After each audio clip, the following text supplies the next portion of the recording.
Hello and welcome to the His and Her Show with Jody and Alex Misiak. And today we're going to talk about self-care. I know we've mentioned in the podcast at least one before this, and it's fitting self-care into a busy summer. Summer for us at least always seems so much busier because there's just, I know we've mentioned this before even, there's just so much more going on, parties and stuff.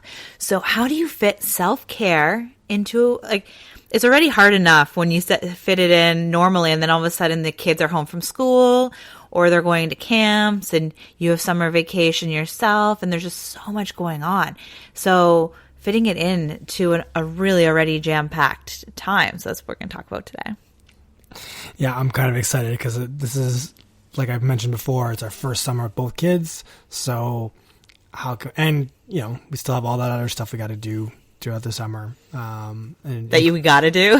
We got to do. There's things that you have to do, unfortunately, unless, you know, mowing the lawn, watering the garden, harvesting, all that stuff that you've got, that you sort of got to do during your summer or warmer months. Plus you want to have a good time. So, and everyone seems to come out of the woodwork, when Canadian summer rolls around, and it's like, hey, I haven't seen you all year. Let's like hang out or do this, or, you know, all this stuff. So yes, because we all hibernate in the winter. Some of us do hibernate more throughout the winter. And it's anyway. So how do you fit self-care in? So I'm curious to know, like, what kinds of things that you're going to try and fit in this summer. Well, for me, I love reading, so I'm going to make sure that I sit out and read more often outside in the nice weather. So for me personally, that's what my goal is. Now, it's really just, I talk about this often all over the place. It's scheduling it in and having a plan. So I encourage you right now, or right after this episode, if you're driving or things like that and you just can't get a pen and paper, grab a pen and paper. And think about the things that you love to do that lights you up. Like for me, it's reading. I look forward to watching the kids playing out in the sprinkler or in the pool or the water table or anything in the backyard, and just read, because the kids will be playing pretty good with all those things. And then I'm there in case, you know, they have, you know, an incident where one has a toy that the other one wants, but I'm right there reading. And that's a big one for me. It's kind of fitting it in between the kids playing. And then I'll play with them as well. But it's finding those things that light you up and make a list of them. So then when there's a couple things here. So a big one is getting your calendar out and or in your phone, whatever way you use, whatever planner you actually use is what I recommend you doing. And figure out, when does self-care happen? Does it happen in the evening after the kids go to bed, or are you too tired? Do you wake up before the kids get up, and that's when you do some meditation, or you just go outside and have a cup of coffee or tea or your smoothie?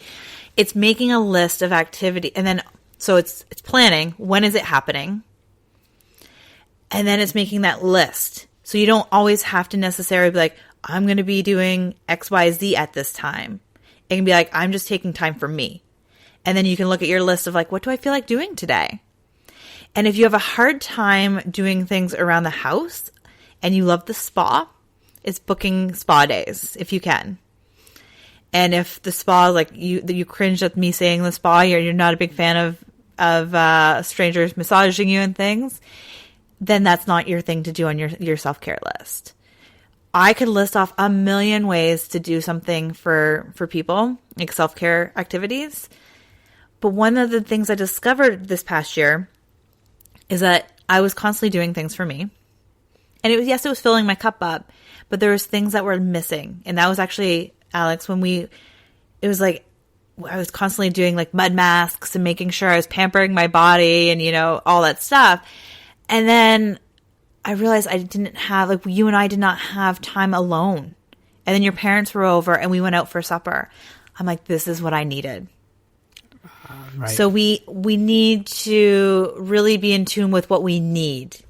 Self-care is about what we need. Like I said, you go to the spa, and if that makes you just cringe going to the spa, or you're like, oh, I'm going to the spa, like it doesn't light you up, then it's not actually doing anything for you. Self-care is all about doing what you need personally in that moment.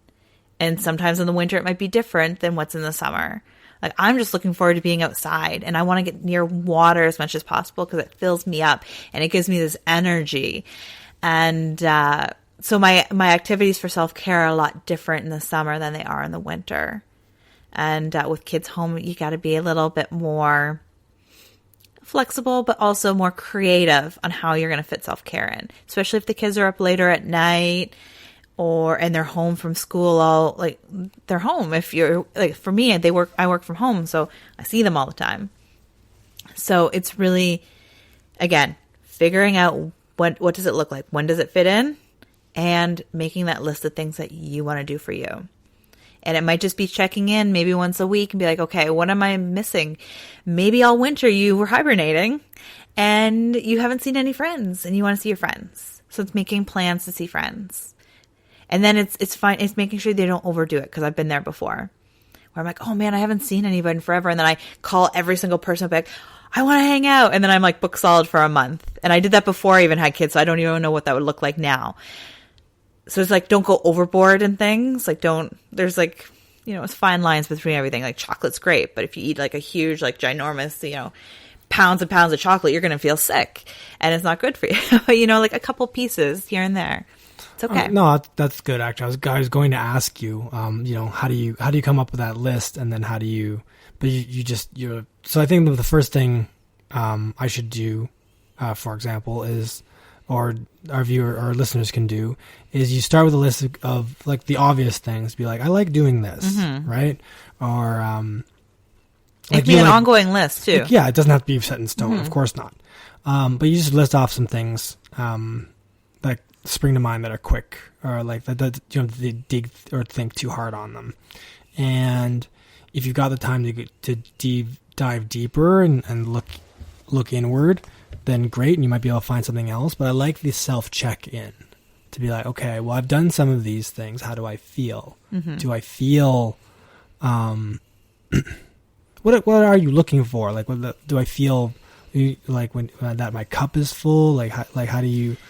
What's lacking? Like, what do you just, like when we didn't have, we were like constantly not sleeping, and then all of a sudden, like, I felt like it was just a really good time to check in and have supper. Like, that was a supper that we felt like high school students. We were walking uptown Waterloo and just having a good time. And it was really just what I needed, was to let loose, get out of the house. Because I work from home, it's really easy to get lost in the world of home. And like, oh man, I have this project to do, or oh man, I could really clean. And it's taking myself out sometimes. And then the adult interaction, because I'm around kids a lot. And it was just really nice it's just figuring out what's kind of like emptying your cup faster. So it's just like taking myself out of the home and really connecting with you. Yeah, we all, as much as sometimes we don't want to hang out with people, we do need that connection with adults. And and sometimes some people need more than others. And it's really just, I don't know, just taking a step back and slowing down, because we can get so busy doing and doing and doing. Like, for instance, I know a lot of people that love bubble baths, and that's like one of the things they do all week. Our tub isn't that big. It's really shallow, actually. And it actually stresses me out going and having a bath. So that's not one of my things. So it's really just feeling. What are you feeling in that moment?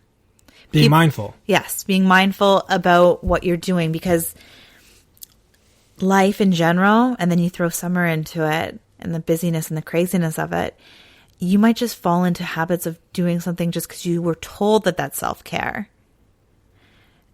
And I remember it's like, oh, I'm doing self-care. And then the moment, and sometimes it's actually just doing something different, like trying to step out of your comfort zone and doing some kind of different self-care and see did that feel good? Or did that feel not good? Like, we went out for supper. Like, we, left the kids at home and had your parents take care of them. And I was like, oh, like I was stuck in a loop, the hamster loop of self-care. Yeah. I had all these things in my mind. So it's just sometimes figuring out what's different. And I said, my summer ones are definitely different than a lot of the winter ones. Yeah, no, I think being mindful is important. So you have a list of things, a mutable list of things, something you can add to or remove from. and then you do those things, and while you're doing those things, you're mindful. You do, and that all that means is just to sort of like,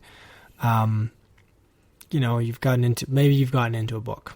That's pretty good, right? And you're reading that book, and you just take a step back, and you're like, well, how do I feel? Do I like this? Like, am I enjoying the book? All you have to say is, how does this make me feel? Does this make me feel good? Does this make me feel like, oh, this is something, I'm doing something that I should be doing? Because if you're saying I should be doing this, that's not necessarily something that you want to be doing. So how does it make me feel? And when it makes you feel like jumping for joy, like when I'm near water, that just excites me. So it's finding what's your number one feeling. Or even if you really don't know what that feels like anymore, think back to a day that made you really happy. A wedding day, when your children were born. Feel that feeling. Feel the excitement. And then do something you know you absolutely hate. Like maybe it's vacuuming or doing the dishes or whatever it may be. And mowing the lawn for you. Yeah, maybe. And that's your scale, and it's figuring out where everything else fits in. Yeah, but that's good. It's really, like I said, it can be really easy to get caught in that hamster loop of self-care where, people, it's a big thing out there. Everybody's talking about self-care and self-love. And you can be doing a whole buttload of self-care activities, but if they're not actually for you and it's not lighting you up, you're kind of wasting your time. So this summer is very important. And the most important thing is if you only have 10 minutes, do something you absolutely love in those 10 minutes. It's really utilizing your time. It can be drinking a glass of wine while reading a book. Or, just going for a walk. Like let somebody else watch your kids and go around the block or in the forest, wherever it may be. Put on some music and dance. Exactly. Like it can be just that simple. And how we do it, sometimes we do dance parties in our house. And that actually works kids for... involved, yeah. Yeah, exactly. So it works for me, gets the kids going, and it's like, it's a whole load of awesome with the kids too. So sometimes you can even include your children. Yeah. I guess self-care doesn't necessarily mean that you exclude everyone else. Like you said, when you were taking care of you really, really well, but what you were missing was just time with me. So human or adult interaction outside of the house. Like it was a big one. There's a lot of links that needed to be connected there, but that was the big one. Getting outside the home, even if it's only for a couple minutes, can be really good, especially if you work from home. Because you're constantly in that environment. So it's taking yourself out of that environment. It's getting yourself out in nature. Maybe get your hands dirty in the garden. Things like that. So it really, again, depends on everybody and their own personality and what lights them up. All right. So step one, make that list. That easy list. Step two, pencil it in. Schedule it in. Yes, definitely. And adhere to it. When you don't plan, you plan to fail. And now this doesn't mean that something doesn't come up. You have, I always have it in my calendar. And if something comes up, then I shift it. Like I know the other week, I forget what happened on Monday, but I didn't actually work out. So I doubled my workout. Like I added more time and did more on Tuesday. Not ideal, but it happens sometimes. And it's being gentle with yourself through that process. So it didn't happen. So there's a fine line. I know I'm talking a lot in this episode, so I apologize. There's a fine line between making excuses and being flexible. You can plan and be like, procrastination is making excuse. Like when you make excuses, you're procrastinating. You just don't want to do it. Life happens sometimes. Oh, I think that's what it was. Anastasia wasn't going to bed till 10 that night or something. And I was just tired and wanted to go to bed too. Sometimes life happens and you have to shift things. But you have to be gentle with yourself through the process. But with being gentle to yourself doesn't mean about talking yourself out of something or procrastinating. Like, oh, today didn't work out. I'm not doing self-care at all. My self-care just shifted from working out to going to bed early because I wasn't feeling great. It was late. And instead of working out, I took sleep.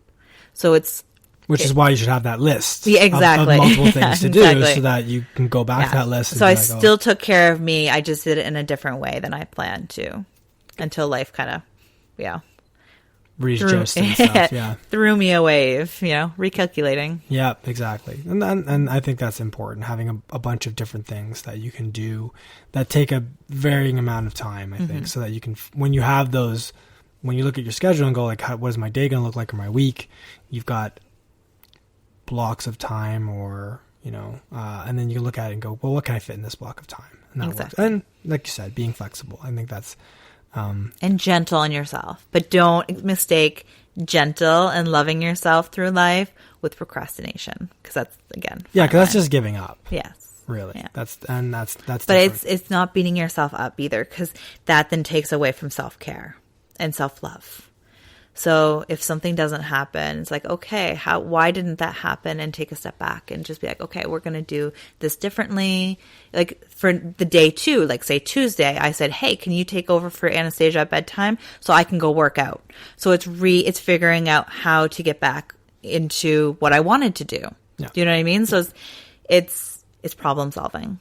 Don't focus on the problem, focus on the solution. Yeah. So I'm like, oh man, Anastasia hasn't been sleeping till really late. How can I still fit in a workout at the end of the day?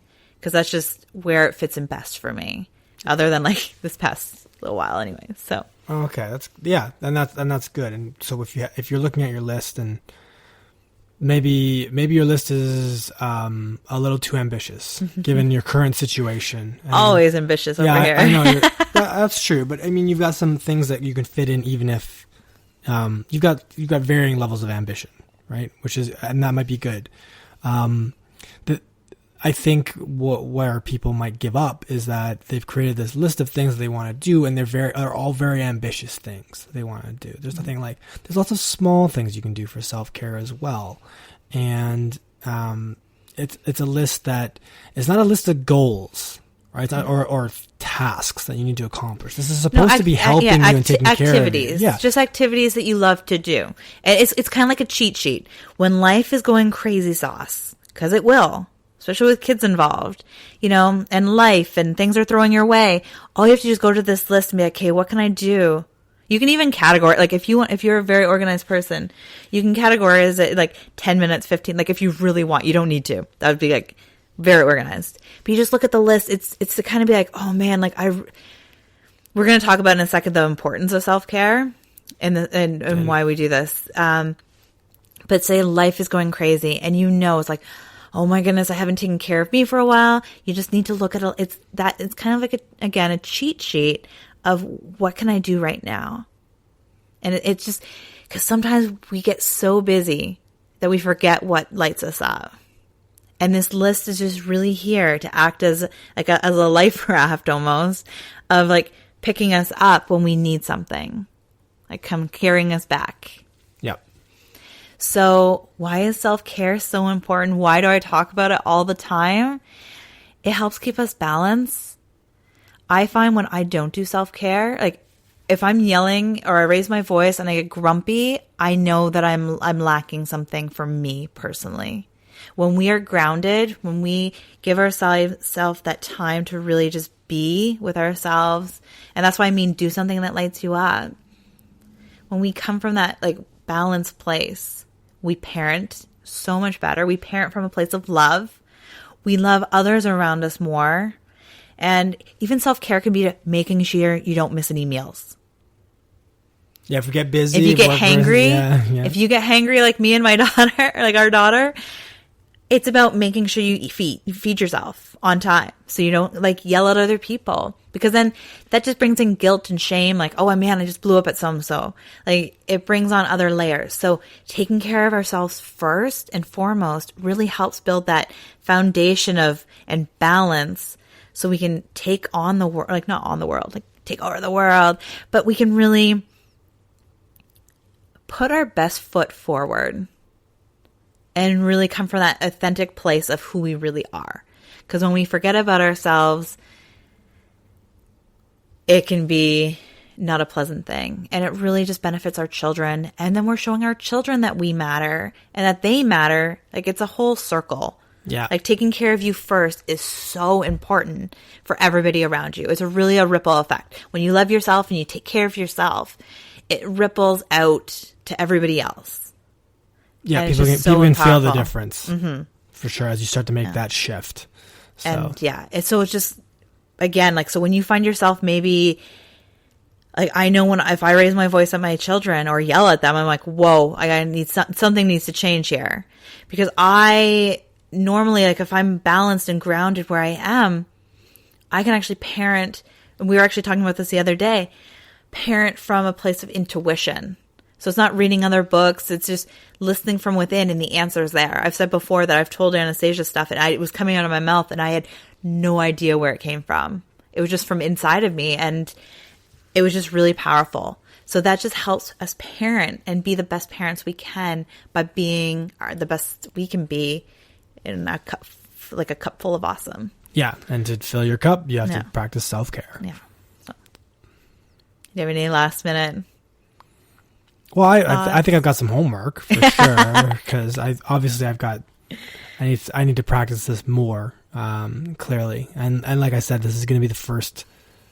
Well, I've said it before. It's going to be the first summer where there's a lot of different variables at play. So, I think it's more important that I do this sooner rather than later, so that I can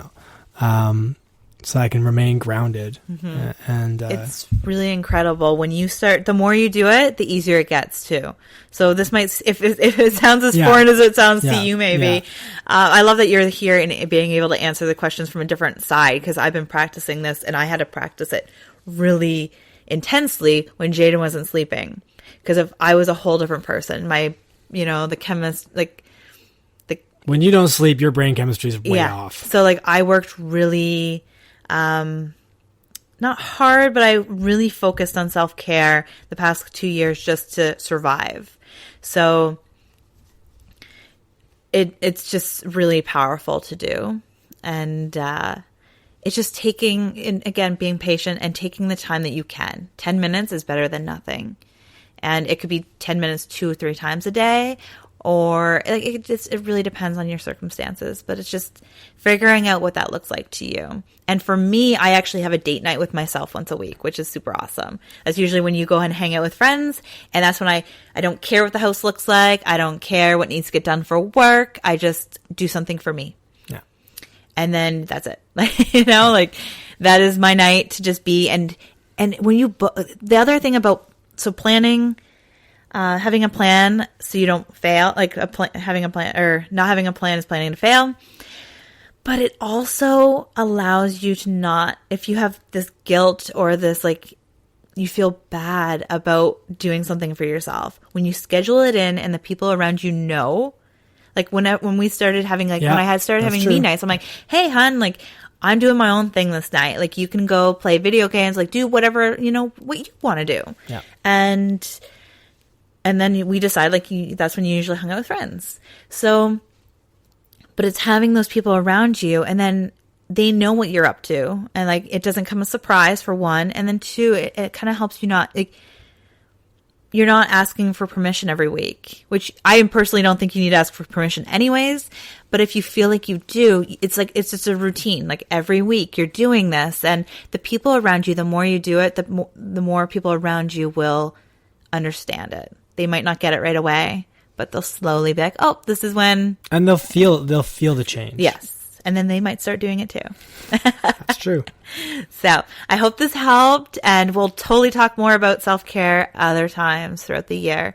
And remember to take care of you this summer too. Yep. I gotta go make that list. Yeah, have a beautiful summer. Take care. Bye for now.